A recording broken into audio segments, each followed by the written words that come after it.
Thank you so much. And thank you to all the speakers who presented so far. I'm excited to hear from the rest of you. Distinguished guests, representatives of international organization, it's an honor to be here today. My name is Madhuri Kibria.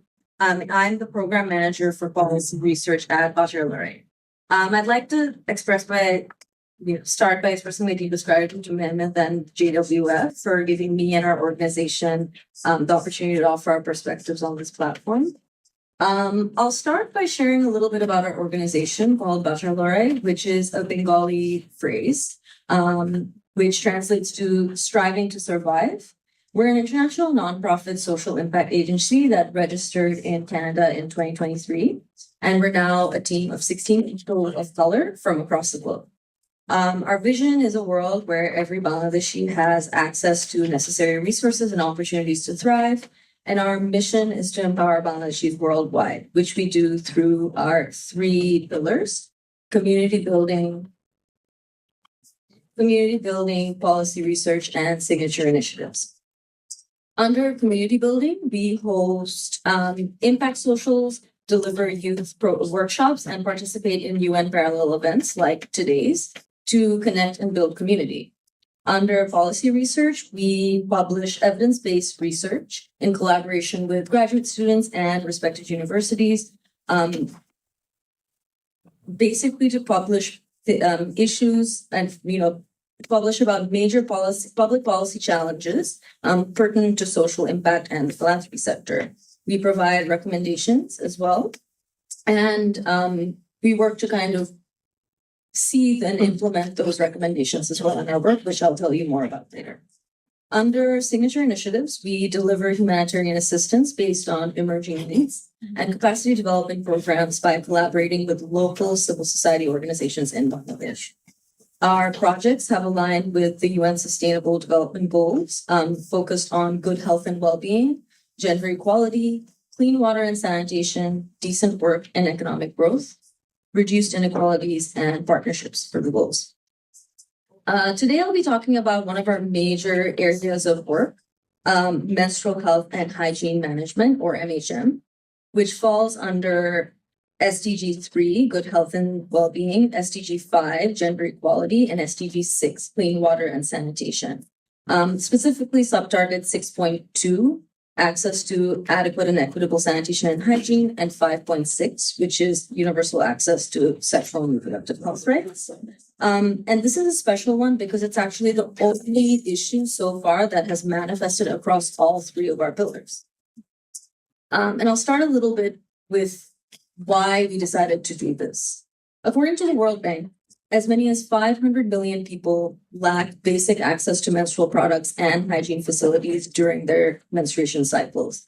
1.25 billion women and girls have no access to a safe and private toilet. 526 million have no toilets at all. In least developed countries, nearly 3/4 of people lack basic hand washing facilities, so they can't really address any health and hygiene issues with safety and dignity. Studies have found that almost 95% of women in Bangladesh struggle to afford sanitary products. Over 41% of schoolgirls miss school because of the inconvenience and embarrassment of their period, and 32% had their school performance affected. 86% of young Bangladeshi schoolgirls could not properly change or dispose of their menstrual products due to a lack of safe and private sanitation facilities and disposable locations. Yesterday, at a different conference that I had on feminist issues, Equal Measures 2030 is an organization that basically published an SDG gender index. And you can look that up because I found it really interesting. Bangladesh scored only 59.3 out of 100 on the index score on access to sanitation. So that was an additional thing that I learned yesterday. And there's also women who have only above 15 years. So these statistics suggest a glaring period poverty issue in Bangladesh, and we felt that it was pertinent that we work to address this in some sort of way. Next slide, please. So this is just an overview of how this MHM program kind of progress. So under our signature initiatives pillar in 2021, we partner with a local civil society organization named Ritu to offer comprehensive menstrual health education workshops where they distributed comic books on menstrual hygiene and provided sustainable, reusable menstrual hygiene products as part of Dignity Kits, which also contained masks and sanitizers because this was time in the peak of COVID-19. This project impacted 90 young girls in Kishoreganj, a rural district in Bangladesh where period poverty goes particularly unaddressed. As a best practice, we believe that building strong partnerships with local civil society organizations that have a deep contextual understanding of the target communities is paramount to making sustainable impact and a step towards decolonizing development as we know it.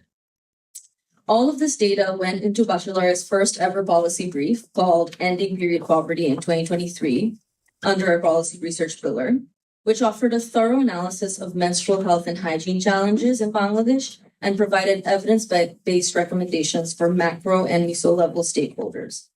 Our journey to today involved translating research into action. We've advocated through newspaper columns, partnered with grassroots organizations in Bangladesh to conduct educational sessions in rural schools and Dhaka slums, Dhaka being the capital. We wanted to expand our reach in North America and held an MHM workshop for young members of the Bangladeshi diaspora in Toronto, and this fell under our community building pillar. We once again partnered with a local company called Joni that makes sustainable, fully biodegradable menstrual products and gave them to all our workshop participants. And this was part of us setting an example of the things we recommend, the uptake of environmentally conscious products for the people and the planet. This also falls under our best practice of being able to follow up on the recommendations you put forward if you have the capacity to do so. It's part of demonstrating to institutions and power holders that the things we want or demand are achievable and have a real, tangible, positive impact on the communities that need. We had an incredibly engaging and educational workshop with 35 attendees where we had open discussions starting from the very basics of what is menstruation to different menstrual products, social stigma, and it ended with a panel discussion with gender equity experts from Oxfam Canada and Plan International. Earlier this year, we held our first CSW 68 side event with thanks again to JWF for supporting us and facilitating that. We had MHM and SRHR experts from Bangladesh, India, Pakistan, Nepal, and Sri Lanka who shared their on-the-ground experiences, lessons learned from program design and implementation, and identified more recommendations for us to better work and strengthen our collaboration, particularly in the South Asian region, with the broader purpose of period poverty alleviation. Today's event is a continuation of these efforts, aiming to further translate our recommendations into meaningful action. It is so important for us to work collaboratively to strengthen cross-border partnerships if we are to tackle issues that transcend borders like poverty, hunger, social and health inequity, climate change, justice, and beyond. I'll finish off by speaking briefly on our current work on empowering youth-led initiatives for sustainable peace, one of the main topics of today's discussion. This week, BacharLorai will be kicking off its inaugural iteration of the Global Impact Fellowship, an eight-month transformative program with 10 fellows from across the globe. They'll attend expert-led capacity development workshops focused on a multitude of topics, including the UN SDGs, proposal writing, communications, and so on. And the fellowship will culminate in the fellows designing their very own UN SDG-aligned project, which we will support them in implementing on the ground, both in Canada, among diaspora populations, and in Bangladesh. We'll be consulting target communities to find out what their needs are. As funders and those providing support, we cannot be the ones to decide what the communities need. We can only address their needs properly if they tell us what they are. And I think that's a best practice that we should remember as civil society practitioners as well. Through this fellowship, we hope to empower youth to take ownership of the projects that they do and pursue their own individual passions, preparing them for careers in public service, sustainable development, and social impact. We hope to continue this fellowship every year in order to sustain our efforts to empower youth build inclusive societies and foster partnerships across borders.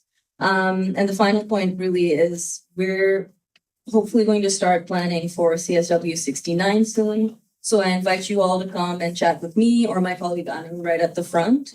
As you may know, there's no priority theme, but rather the 30-year review of the 1995 Beijing Declaration, which is a huge all-encompassing document. So there's fairly great scope for what we can talk about and cover, considering all the intersectional issues that we're facing across the world right now. So yes, thank you so much for listening and for allowing us to share BacharLorai's work.